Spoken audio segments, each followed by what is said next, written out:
test your mic for me, please? Yes. Sorry. Domino's has some pretty good pizza.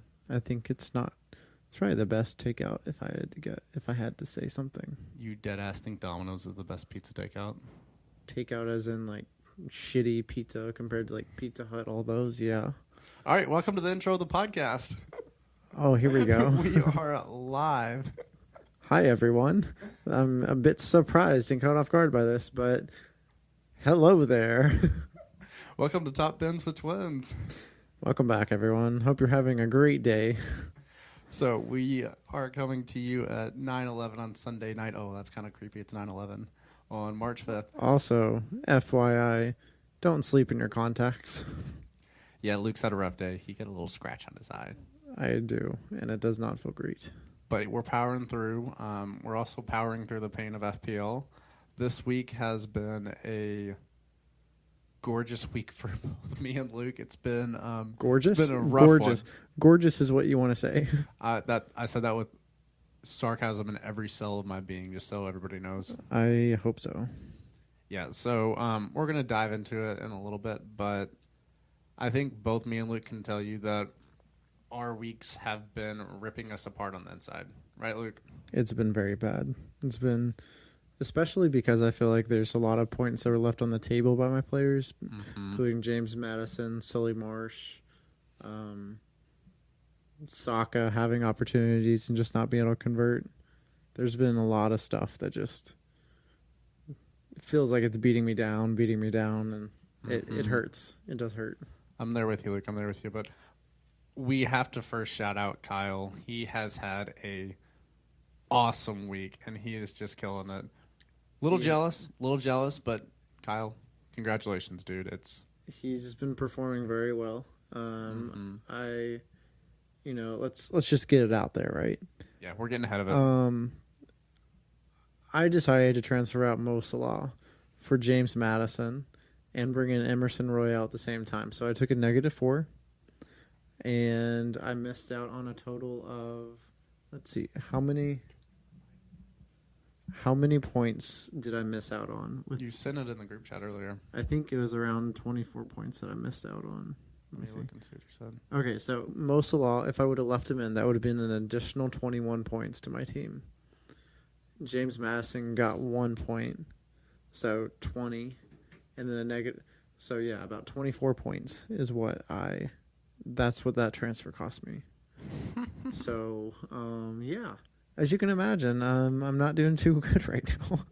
It's okay, Luke. Like we always say, there's always next week, right? Yes, there is. It is. But we're slowly running out of weeks, if we're going to be honest. That's true. Yeah.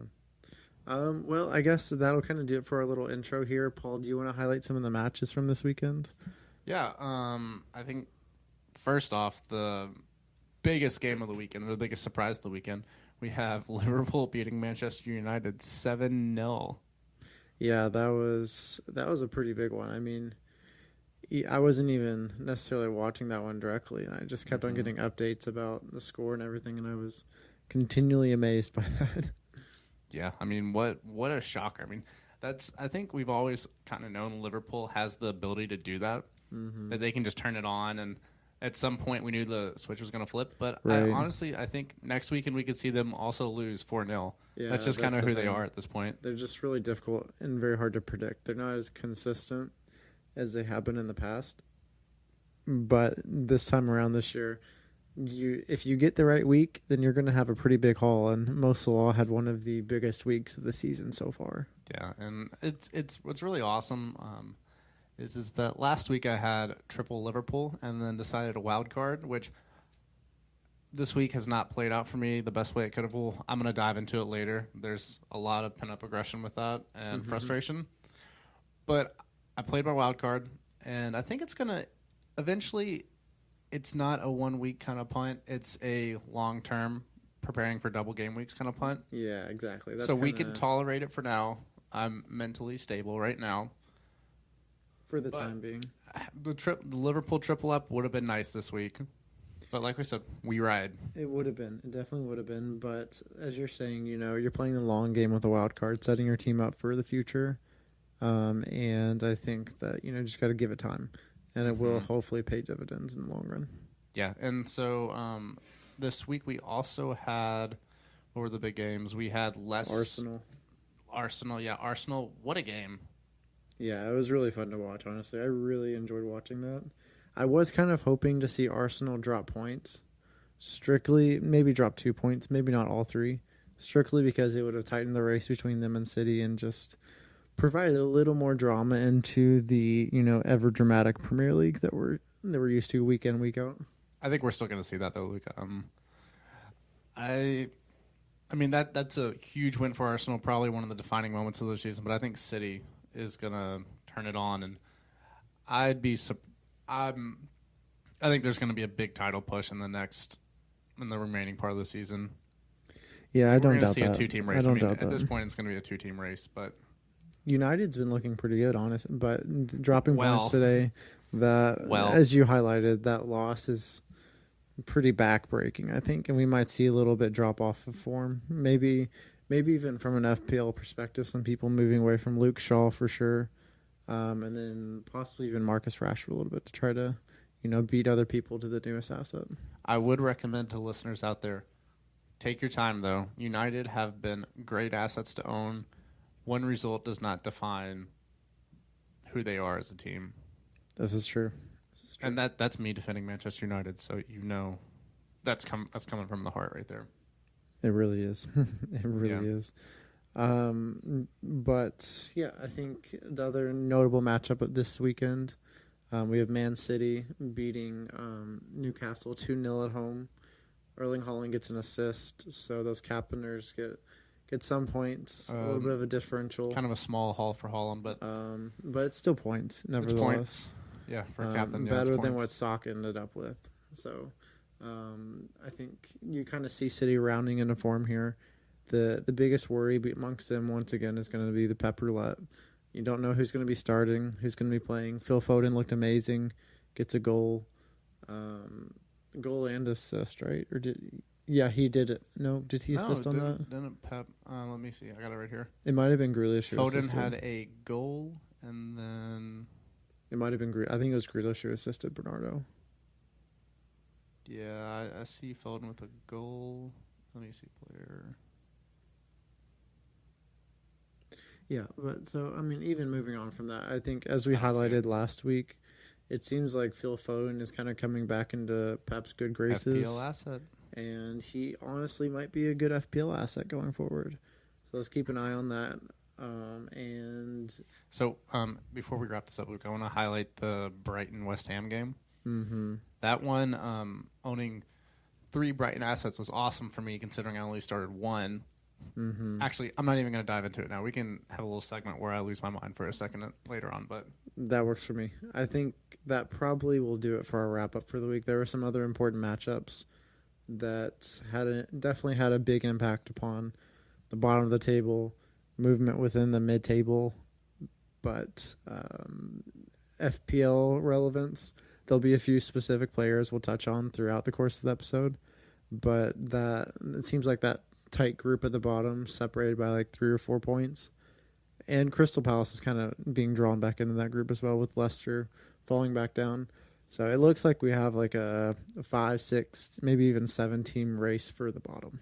Yeah, that probably at the end of the season is going to be more fun than the top of the table. I wouldn't bet too much on that one. I think that this is going to go to the wire. I think it will, but I mean, imagine if we have a free-for-all at the bottom where there's like 6 teams about to go down on the last day. That would be really fun. If fun for 3 teams and not fun for 3. Yeah, I mean, as a neutral, hey, let's just have a good time with it. That does fit your personality, Paul. Embrace the chaos. The chaos is necessary, to misquote. That was bad. that one was poor. No, I meant to say that. Like, that was on purpose. Okay. All right. Yeah. Okay. Well, I think we'll take a little break here and then come back and probably do a little red arrow, green arrow, and tell you all about how our teams performed.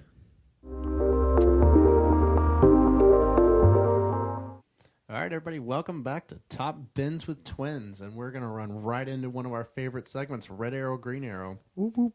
Yeah. All right, well, for a little review here, this week, I so far just to say, we are not completely done with this week. It is Sunday night, and we have Brentford and who plays Brentford tomorrow, Luke? Brentford plays. I got it right here. 1 second. We have Brentford and Fulham playing tomorrow. Yes. And so I actually still have Ben Me playing, so hoping for some points there to boost me. But at this point right now, I'm on a green arrow sitting on 37 points. And from a wild card, I'm disappointed by that. Do you want to? How about you go through and tell people who you wild carded in? Okay, we'll just dive into it now. Yeah, just so people kind of understand what your team looks like, and maybe give a little bit of background on why you picked that structure, or you don't even have to say necessary specific players, but highlight your overall thinking. I'll give some thought process here. So this is probably going to be the most unhinged segment of me so far. This week, I decided to kind of be a little basic bitch and sell out and do the generic wild card leading up to game week 29 because I want those Brentford, Brighton, and anybody in that double game week. And I am loaded up on those players. And like we discussed earlier, I missed out on a lot of points from Liverpool assets. And also this week, I decided to bring in Felix from Chelsea. And he had 2 great chances to score. So basically overview, I'm sitting at 37 points. And it's a possible this week that I could be at a lot more because my genius ass left Matoma on the bench and Estupiñán, so I currently have 20 points on the bench. Yeah, that one hurts. 19 between Estupiñán and Matoma. And I also have Harvey Barnes starting, who has 0 points. Harvey Barnes that was a roll of the dice. Leicester looked good when they played Tottenham, but Tottenham had completely fallen apart in that match. I think that it was a roll of the dice, and there I see some of the logic there, but it didn't play out for you. It didn't play out, and the thing also is I also have Ben Davies, who Tottenham had a clean sheet until about I think it was around the 80th minute against Wolves, and they give up a goal. So there's points I lost there. There's also Saka, who had multiple chances to score. Harry Kane, I captained.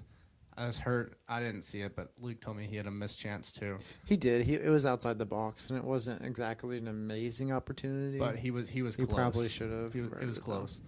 Which, I mean, from Harry Kane, we expect brilliance. But looking at my team this week is very disappointing. But just stepping away from it a little bit, I actually feel really good about my wild card. I have the ability to bench boost in 29 with almost every player on my team on a double, which I think is I think that's awesome. Mm-hmm. I agree. Yeah. There's an opportunity there for you to gain a lot of points, and especially over the people like me who did not wild card. And as of now, I'll be going into the next game week, so game week 27, with 2 doublers. Mm-hmm. So I'm going to be looking to make probably 2 transfers to, double that up and get in 4 for the week. And also, but I'll be strategically bringing in probably a Brentford defender and maybe Tony possibly so that I don't have to deal with that blink in the middle. That makes sense. But most likely what I would be doing is bringing in Tony for Harry Kane probably, which is scary. I don't like taking him out, especially after a week where they don't perform. I think that he's going to come out. And really want to see them perform. I don't know, though. Does Tottenham play Champions League this week? I feel like it might. I know Champions League is this week. I'm not sure. Yeah, so they play on Wednesday against Milan, and that's in London. Okay. So. I mean, Tottenham, if you look at their next 3 weeks, I mean, it's Forest, Southampton, Everton, and then you also have Brighton in 30, and then Bournemouth. Like, that is a awesome run of fixtures for them. Yeah, so my thought process as of now, it seems like what I'll probably be doing is I would like to probably transfer in 2 assets for this coming week, right? And then maximize the double in 27. Yeah. 28, I'd like to get out at least 10 players. I'm happy with that at that point. I kind of just survive the week and, not lose too much ground as opposed to where I'm at. And then I might think about free hitting in 29 to maximize, get all the doublers out. And then I'll have my wild card, bench boost, and triple captain still to play with about 8 weeks to go. So I actually really thought about that, Luke, about playing the free hit in 29. Mm-hmm. And to kind of push back against your thought process there, which, I mean, I think it's not incorrect or correct, just in my thought processes here, that I wanted to maximize that week as much as possible. And I think the free hit allows you to bring in, like, you can have a full 11 that's doubling, but it doesn't allow you the option to have a 14 or I see what you're saying. You 15. You can't bench boost. Having 15 that double. It would be 14. No, because I guess 15. Yeah, because 15 the total, keeper. 2 keepers. Yeah, The keeper. Yeah. So I mean that's just. I mean, so which keepers did you bring in? If you don't mind me asking. I have. Let me see. I brought Raya in. Okay, you have Raya, but then are you going to transfer Kepa. in? Okay, so then are you going to transfer in? What's his name from Brighton? Who started his first match this week? Oh, I don't remember his name. I can find it. 1 second. It's a possibility. I think. I mean, Chelsea's still on a double that week, even though they're playing Villa, and Liverpool. Mm-hmm. So I mean, that's both those teams have been in really good form. So the longer time goes on, it's looking like a really bad double for Chelsea. Agreed. But sorry, going back to that for point. A clean sheet, it looks bad. Right, and just going back to that point, the keeper from Brighton who came in, his name is Jason Steele. What's his value? I think FPL he's wise. at. Is it 3.9? I'm looking on Foot Mob, so I don't have it, but I can pull it up. Let me see. I can tell you right now. Oh wait, I'm not right there. Let's see. Remove player. You got it, Luke. I'm close.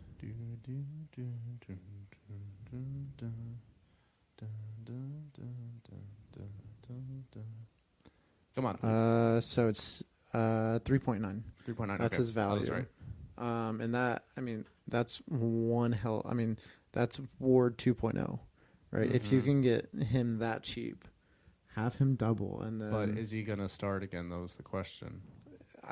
So Sanchez was not hurt.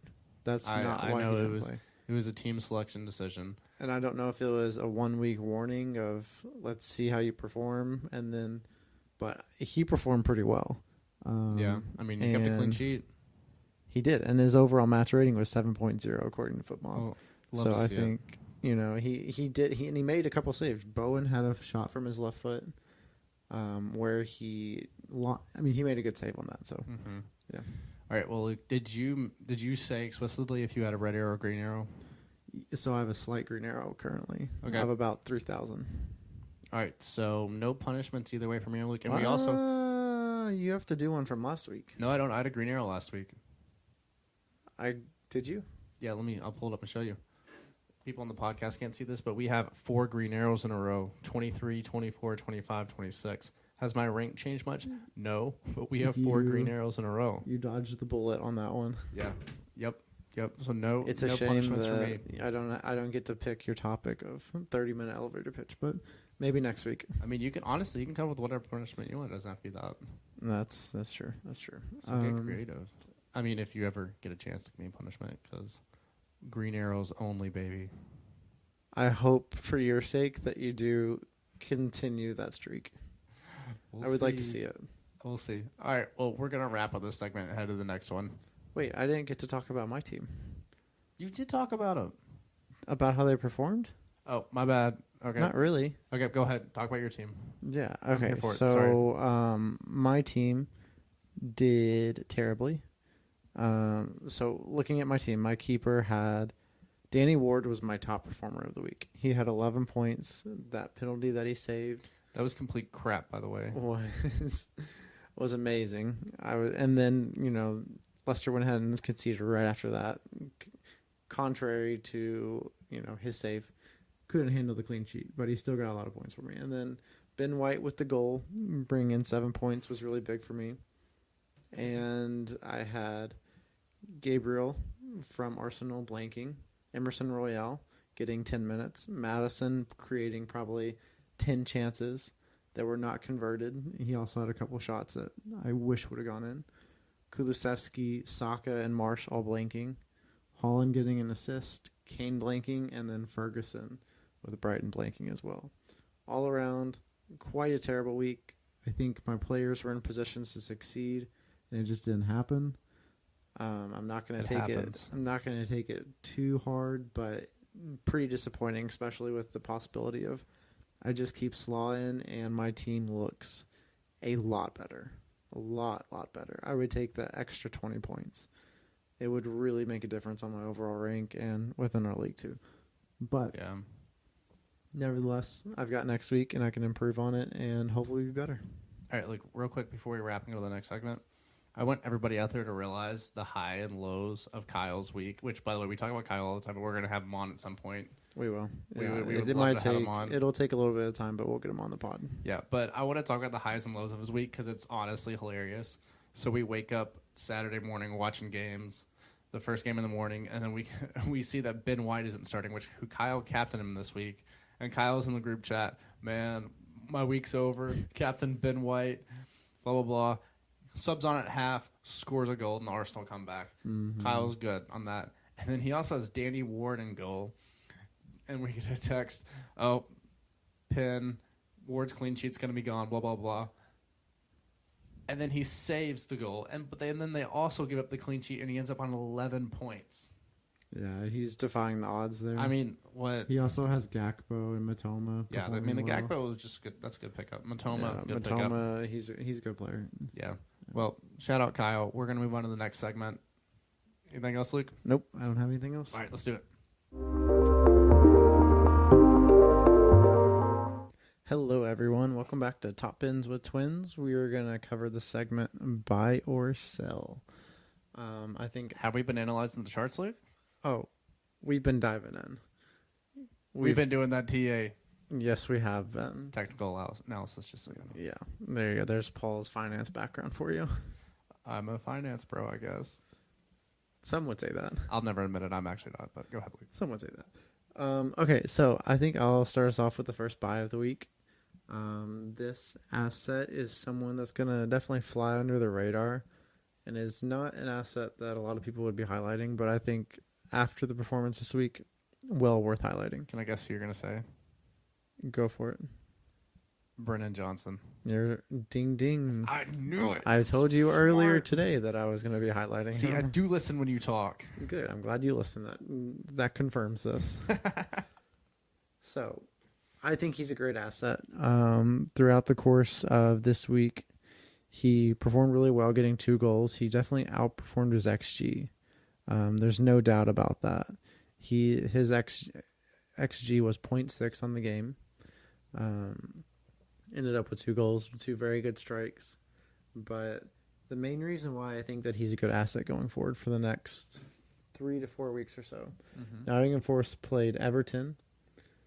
Next week they play Tottenham in 27, which is not a great matchup for them. It's away. It's going to be at Tottenham. But then after that they play Newcastle at home. Those 2 are going to be some difficult matchups. But if you look forward to 29 after the international break, they have Wolves at home and Leeds away. I think those 2 matchups will be a chance for Nottingham Forest to pull their way out of the lower tier of the league, separate themselves, and if they're going to do that, it's going to be because he's scoring goals. Yeah, he's important to that attack. Yes, and he's kind of consistently shown over the course of the year that he's a player who can overperform his XG. He's not going to be getting a ton of chances, but I really do think that he's a viable asset for them, and also for our FPL teams as well. I mean, that was a silky smooth finish today. It was, right? That goal, and I think that was a nice goal. That was a great finish. He doesn't create much on the side of expected assist, but his XG it's really reliable, and I mean he ended up with, what was it? I think 3 bonus points this week as well. So someone to think about. It's a very undervalued stat and player that a lot of people don't have. So someone to think about going forward. I think that's a good shout, Luke. I mean, if you look at him, Forrest are going to hit people on the counter, and who's usually going to be part of that counter attack? Brennan Johnson. Mm-hmm. So good suggestion there. I'm riding the double game week here, and I think a nailed-on asset for that is McAllister. Okay. If we look at the XG numbers and assist numbers ever since the World Cup, the positions he's been playing, I think it's almost impossible to leave him out, and especially the way Brighton have been playing lately. Mm-hmm. Like they're gonna, if anything, they're gonna produce goals, and we want to, as FPL owners, we want to be a part of many of those results as possible. And I think for Brighton, This is true. You can make an argument about. I think it's really the two best options are March or McAllister, which Matoma had a great week last week. He was on my bench, as we've talked about. Right. But there's McAllister is just on there. He's on pins. He's nailed into the squad. I mean, I think he's probably in my mind the best Brighton asset to own at this point. Yep, I think that's fair to say. I am kind of considering maybe trying to bring him in my team, possibly, for the two doubles they have coming up in the next 3 weeks. But at the same time, I'm kind of worried about players blanking, not being able to address, getting enough players out for 28 when a lot of teams are blanking. So that's something to keep in my mind. I would preferably like to move along Kulusevski. He's been an asset for me that he's right on the brink. He's put other players in great positions, had shots himself, and he's just not getting the ball in the back of the net or putting other players in the position to do so. I would love to move on from him, but I just have other issues I need to deal with within my team that I have to address first. So it's kind of all hands on deck at the moment. Get 10 players out there at least from my perspective, and then go into the remaining portion of the season with all my chips intact. Good. I mean, hey, play it your own way, right? Yes. We disagree fundamentally, but it's okay. That's why we play the game. It's fun. Everybody has their own interpretation. Exactly. All right. So are we ready to move to sells? Is there one more buy? Am I losing my mind here? Yeah, there is one more buy. Okay, go ahead. You got it. It's you, Luke. And I'm gonna have to push someone that's currently on my team. I think James Madison is an excellent opportunity. He, as I highlighted earlier in the podcast, he should have had at least one assist in this match. He put Iheanacho in some fabulous positions, and he was having a really difficult day. So I don't want to beat him while he's down or anything, but it just hurts as a Madison owner because he should have had returns from that match. It hurt me to see that. So I think going forward, he's on free kicks, he's on corners, he's on penalties for them, and he's also their main contributor from goals and also assists. He's someone that if he's in the squad, he's an asset that I want to have in my team going forward. Yeah, I think I'm going to try to work a way to get him in for the double game week in 29. And I also think that Leicester's going to be struggling to get points. They're going to be pushing. They have to score goals. Yeah, I mean, they're going to give up goals. Their defense is not necessarily reliable unless it's a pin and Ward's in goal. And even then, they don't keep clean sheets after he makes a penalty save. No, they do not. But I think James Madison is integral to everything they're trying to do as a club. So having him in your team is a great shout. Someone that I will keep in my team for quite a while. All right. Well, are we ready to go to the short side? Yeah. The depreciating assets, some would say. Some would say that, yes. Some would say. So, for me, I'm still riding the train of the double game week. I think we have to start preparing to maximize the potential of that week. And I think Liverpool defenders, so I'm just going to bunch them together. This isn't just one player. This is just a group. I think Liverpool defenders have to be gone. We got to start moving off them. Even when they play Bournemouth next week? They play Bournemouth next week, and yes, I would keep maybe one, depending on how many transfers you have going into this week.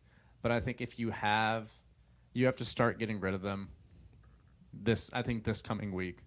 Which against Bournemouth, I'm not gonna lie. Like we talked about earlier in the podcast, the way Liverpool have been this year, they could turn around and lose this game to Bournemouth 3-0. And I just don't like the idea of that risk to me. Right. Understandable. But if you look at point totals, Virgil van Dijk returned 9 against Crystal Palace in game week 25, their first matchup. Well, let's go even further back. So returned 6 points against Newcastle in 24. 9-25 against Crystal Palace, 15 against Wolves, and 25 the second matchup in 25 for them, and then 6 against Manchester United today. So that I mean, that's 4 clean sheets in a row right there. That's fair. But if we look at Bournemouth, I mean I think they're going to nick a goal against Liverpool, and then if we look even farther forward, in 28 Liverpool blanks, and then in 29 they play Man City and Chelsea, and then the next week they play Arsenal and then Leeds and Nottingham Forest. I don't like that run of fixtures for their defense. Their defense is gonna leak goals. They're not gonna get you clean sheets. Sell. I think I partially agree with you. They have a difficult run of fixtures, but they're looking better, right? I mean, they put 7 home against Manchester United, who's been one of the top teams in the league this year, and really just brought them back down to earth, crashing. You know, it was... I mean, 7-0, the worst defeat in Manchester United's history. Gosh. I cannot imagine that locker room afterwards. No, I'm sure it's terrible. But if you watch that game, too, United had chances, especially in the first half. Marcus Rashford had around, I think, if I remember correctly, an XG of like 0.6 or so. And with the way he's been playing this season, you can almost expect 2 goals out of that. But you even looking at it, I mean, Liverpool playing at home, and the way that first half went, that game easily could have ended up 2-0 United in the first half. Like, right. There's another reality where that happens. And then we're completely talking about this a different way. I don't think one fixture should ever determine how we make decisions as FPL owners. And to me, I think the music has started on their defense, which they're attackers. Attackers are a different story. I think there's some Liverpool assets, if you get them at the right price point, they may be good investments over the next 4 or 5 weeks. But the defense, sorry, I'm out. You're not going to convince me. Well, I think there's something to be said for that, but there's also the argument of momentum. And seeing the string that they've managed to get 4 clean sheets in a row against, honestly, 2 top 4 teams, against Manchester United and against Newcastle. That's pretty impressive. It's something to be looking at, right? Though I'm not quite as heavy on the sell as you are, but I see what you're saying. Maybe sell. Say you have 2 Liverpool assets, maybe work your way down to 1 defensively. Mm-hmm. Maybe not fully cleanse the team of any Liverpool defenders, but maybe get down to 1, diversify your backline a little bit. I think it could be a good route to go. I'm also going to phrase this too, that I think if you keep 1 defender for Liverpool, it should probably be Trent. Why do you think that? The possibilities of offensive returns. Yeah, of him getting an assist or a goal. Just he has the highest chance of any of those defenders. But I think we would talk about this for a little bit. Let's move on to what's your first sell of the week, Luke? I think my first one, you're gonna hate this, but I think it's João Felix. That's crap. It's not. That's absolute. This is bullshit in the galaxy of the. Oh, that's great. Maybe too far, but I'm sorry, but I'm not. Maybe, but I really just kind of worry that when was his last goal? Let's look at this. Okay, let's find João Felix. Give me 1 second here, please. Do you know when the last time he returned was, Paul? Let me pull up real quick. This guy's in my team, so yeah, I thought you would have that accessible at the moment. So his last return was his first goal was against West Ham in 23. Which is 4 game weeks ago. It's 4 game weeks ago. But if we look at it, he's had chances that should have been goals, and I still like it. I mean, if you look at Chelsea's run of fixtures going forward, which I'm just proving your point, Luke, we have Leicester next week. Are you kidding me? That's easy. That's not guaranteed. If you look at the stats, right? You know what, Luke? I'm going to say it now. If João Felix does not get a return next week, I will do a punishment on air. And we'll put out a poll and let people vote, and we can determine what the punishment will be. But I am committed. João Felix will get a return next week. All right. You heard it here first, everyone. Paul will be doing a punishment next week. I don't think so. But also, real quick, we have Everton and Villa the week after, and then we have So it's Villa and Liverpool in the double. I mean, it's gonna happen, guys. I'm feeling confident, and I even put it on next week. So Okay, well, I mean, you're committed to it now, so there's no backing out. I'm in. You might want to reach out to Zhao personally and see if you could somehow boost the odds or give him a little extra motivation because Watch, he won't play next week. I would love that. That would be so fitting. Caveat: if he doesn't play, then we're rolling it to the next week. Nope. Caveat: you committed to this. Fine print. You didn't read the fine print. It is in 27. If he does not play, if he does not score in 27, you, my friend, are cooked, and you will be doing a challenge. Barbecue chicken. Exactly. All right. Like what? Well, so the you reason can, why you can make your point now. Go the ahead. reason why I think that he's an asset that maybe is he's speculative, right? That's my main reason for why I think you should get rid of him. If he goes on a string of getting a goal or two, maybe with a couple assists, I see him being a great asset. He's the most creative player in that Chelsea side. He's got an XG of 2 up to this point with 1 goal, right? So he's underperforming a little bit. The goals will probably be there eventually, but I just see this Chelsea side as, unless Graham Potter really changes something around, or maybe we see a new manager coming in sometime soon, then this team just, I do not see goals being there. I think that he would have been almost kind of a good fit with Thomas Tuchel there, with the ball coming in the box, getting more touches. But with Graham Potter, the wing backs aren't getting as high. Not as many balls being played in from, Reece James, Chilwell, Kagure, respectively. I don't love it. Well, we'll see. Yeah. We will see, sir. Okay, well, back over to you, Paul. What's going to be the final sell of the week? For me, the last one's difficult. If there's a team that I really want to move off of, I mean, I've already highlighted Liverpool backline. Pretty clear about that. I think, let me see. If, honestly, at this point, I'm also really bullish, or bearish, sorry, stock terms. I'm bearish on Manchester United assets. Dude, I'm questionable. The only reason I say this is because I'm questionable about what the mentality of this team is going to be going forward after this loss. Okay. I'm curious right after the loss happened, right at the moment, to see what they're going to do, how the team is going to react. Okay. For context here. Arsenal's sitting on 63 points with 26 games played. Mm-hmm. Man City's sitting on 58 points with 26 played as well. So they're even on matches. Arsenal's clear by 5 points. Yeah. And then 9 points below, we have United with 49 points below City with 1 game in hand. Mm-hmm. So they definitely still have the capability to go for on a little bit of run. I'm not sure. Do you think their fixtures look good, Paul, going forward? So in the double in 29, they have Newcastle and Brentford. I think both those games could be difficult for them. I think they really could.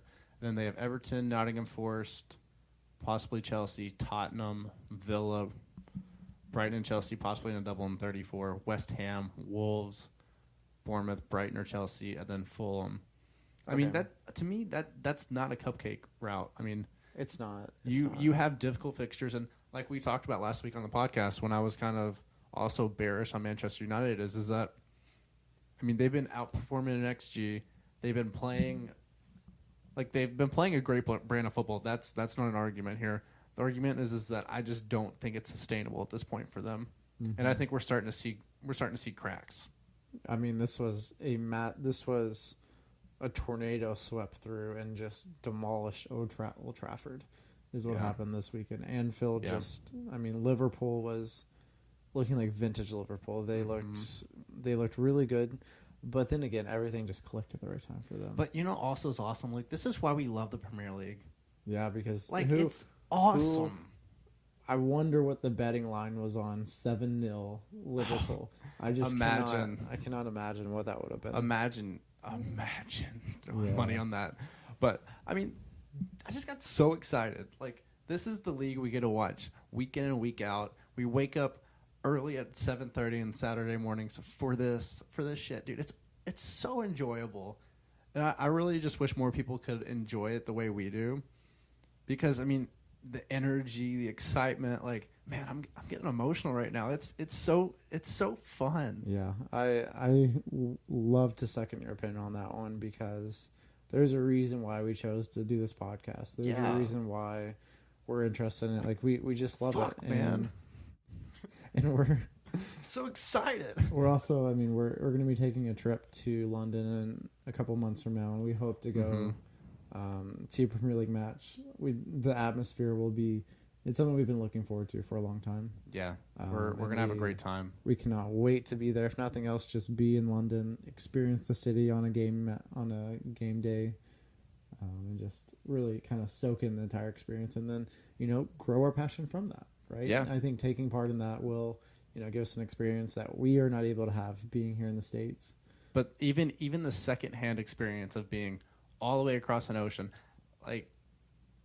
This is just. I think we should have a podcast probably maybe sometime in the summer where we kind of talk about why we love this so much and like why we started this podcast and really dive deep on like roots of stuff. We will also over the summer, probably maybe about a month or so before the Premier League kicks back into action, we're gonna try to do some podcast on what FPL is, the ways in which we approach the game. And also flashing back on some mistakes that we made this year. Yeah. Our first full season in playing FPL, there's a lot of things to learn. And it seems like it's the small details that make the biggest difference. Yeah. And kind of just building that kind of like process for playing the game in the best way for you because everyone plays it differently and putting a mold on someone or saying that this is a specific way to play, it's just not going to work for everyone.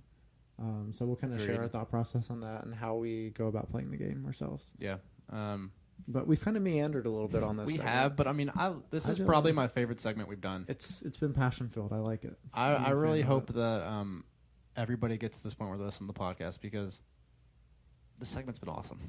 Agreed. It's been great. Agreed. I think that we will take a little break here and then come back with some final thoughts before we conclude for the week. Oh, let's do it. All right, everyone, welcome back to our last segment of the episode. We are going to be doing top 5 transferred in for the week.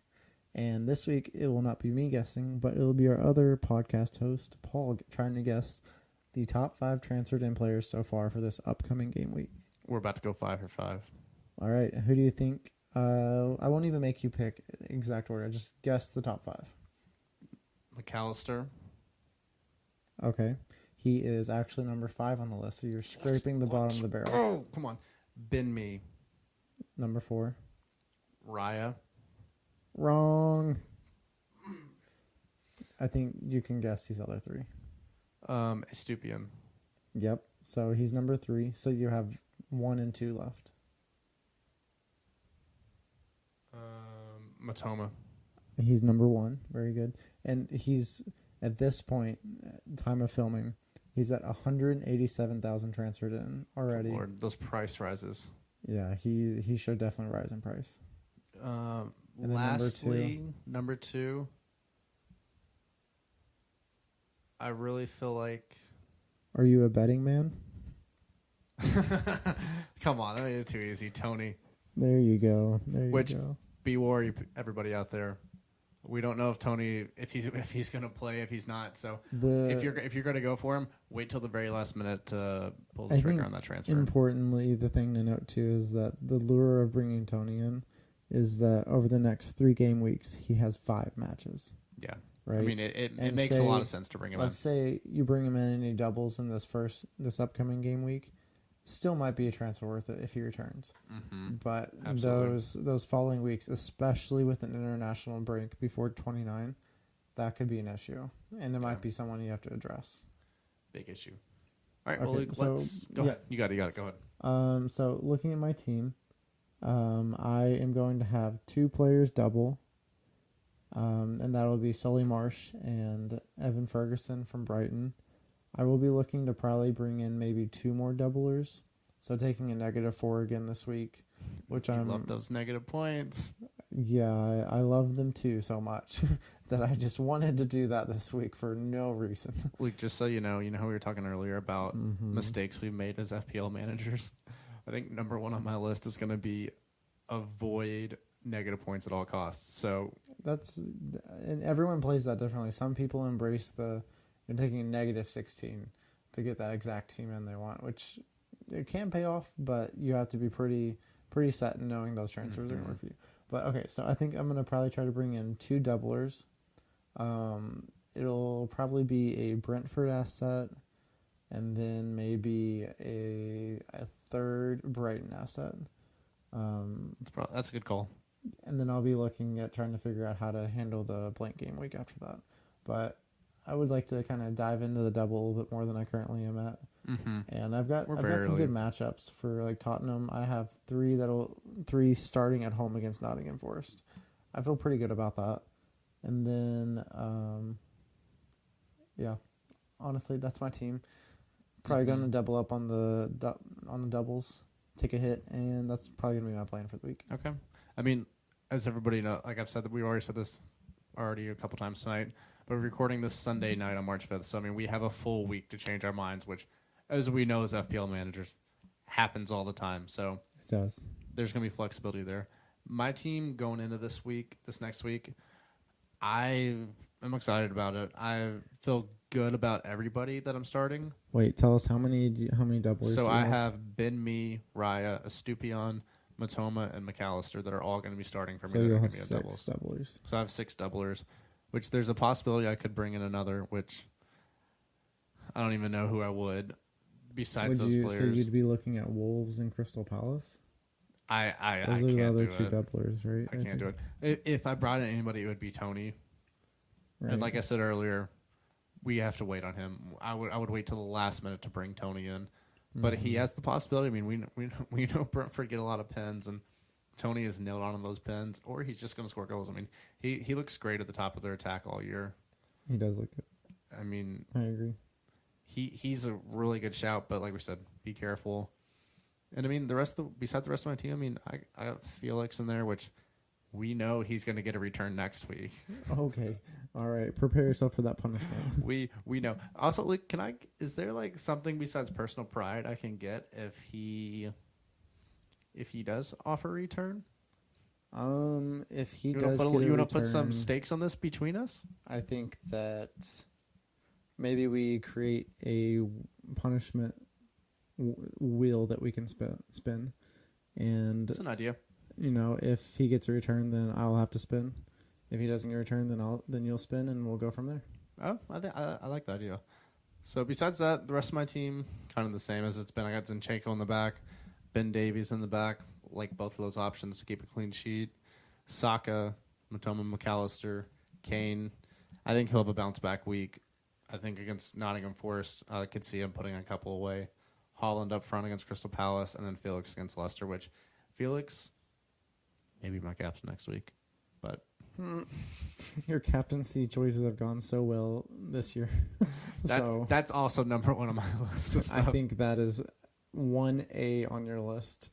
Captain smart players that make sense and logical choices, not my gut. I feel like this might work this week for I don't know why, but it's gonna work. God, this is such a long podcast, but it's been a great one. Well, let's wrap on that. All right. Go ahead, Luke. Well, thank you guys for spending the time with us this week. Really appreciate you listening. We know that you're very busy, so thank you for taking the time. Paul, do you have any closing thoughts for our listeners? Yeah, just like you kind of said, I really appreciate anybody that listens to this and spends time with us. As you can tell, we both really, really enjoy this subject and talking about it, especially with each other. And like kind of in the middle of the podcast there, I mean, this is something that is it's so hard to describe the feelings behind it for both of us that I just feel really lucky to share it with everybody and hopefully maybe grow the game here in America in some way just with our podcast and help people understand why we love it so much, and hopefully it can translate out there. And I hope everybody has a great week, and we'll see you next time. Yeah, well said, Paul. I echo your thoughts. I can't improve upon what you said in any way, so we'll just leave you with that. And the one final message I have for you all is, before you go to bed, take your contacts out. I think Yeah, lesson learned Don't be the hard don't be way. scratching those eyes. It's painful and not fun. So have a great week, everyone. Take those contacts. All right, bye.